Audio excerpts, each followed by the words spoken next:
आज हम एक स्पेसिफिक क्लिनिकल कंडीशन के बारे में बात करने वाले हैं। ये कंडीशन वाइडली प्रेवलेंट है, यानी it occurs to quite a few people, लेकिन it is surrounded by questions and myths. Well, इस सीरीज में we will decode the mysteries of ankylosing spondylitis. Ankylosing spondylitis एक ऑटो इम्यून डिसऑर्डर है जिसे कि हम एएस के नाम से भी जानते हैं। शायद आपने टर्म पहले भी सुना हो। ऑटो इम्यून डिसऑर्डर में आपकी बॉडी अपने सेल्स और फॉरेन सेल्स के बीच में फर्क नहीं कर पाती और अपने ही सेल्स को अटैक करने लगती है। एएस भी ऐसा ही एक डिसऑर्डर है जिसमें सबसे ज्यादा स्पाइन और मेजर जॉइंट्स इंपैक्ट हो जाते हैं। जिन लोगों की बॉडी में HLA-B27 नाम का जीन पाया जाता है, उन लोगों में से कुछ लोगों को एएस होने के चांसेस होते हैं। This disorder starts during early adulthood, यानी 19 to 20 इयर्स की एज में ही इस डिसऑर्डर का ऑनसेट होने लगता है। Now let's understand what happens if someone is suffering with as. पहली बात ध्यान देने की ये है कि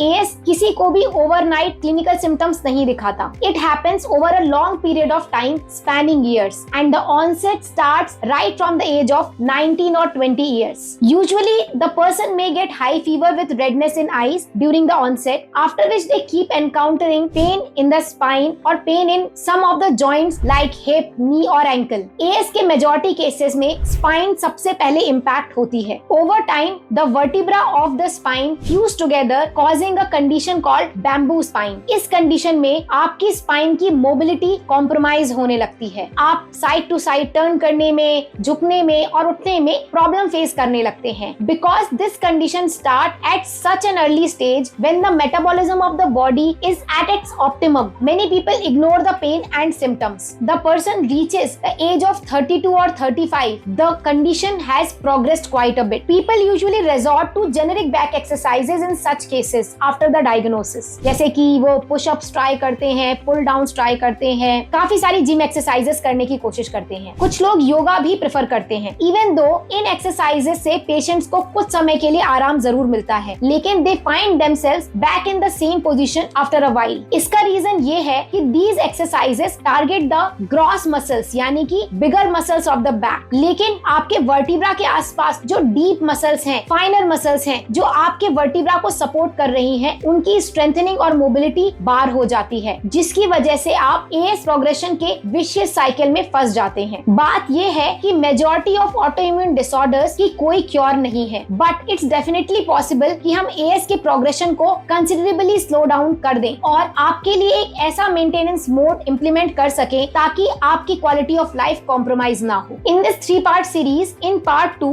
we will talk about what to watch for and get yourself diagnosed as early as possible for AS, and in part 3 we will tell you what is the right treatment methodology for treating or maintaining AS. Please watch all the 3 parts to know more about ankylosing spondylitis. If you are already diagnosed with AS, please book a consultation with us and get started immediately to slow down the progression of AS and get on with an improved quality of life. Please do not live with pain.